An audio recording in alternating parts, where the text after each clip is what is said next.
हो लइका अनार मांगता, दाल भात पंगा चार मांगता, मिलता साइकिल के दहेज में ई कार मांगता, पलानी में जवानी रहता, भातार जाकर चिमनी पर ईटा धोता। स्वाहा कहले पाएला बा कि सुनो भौजी का आजल भोलवा के साली भूलवे जुड़े भागल, हम बानी है पगली के प्यार में पागल।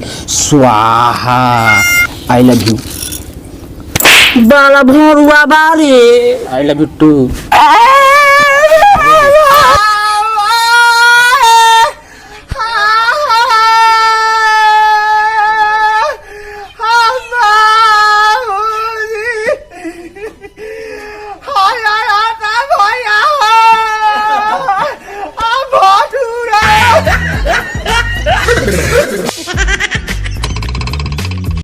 हरि ओम महा।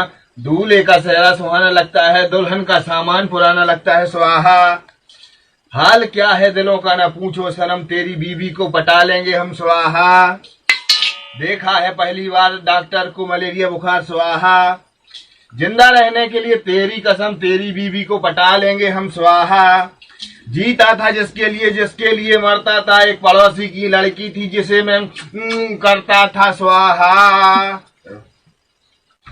no, no, no, no, no.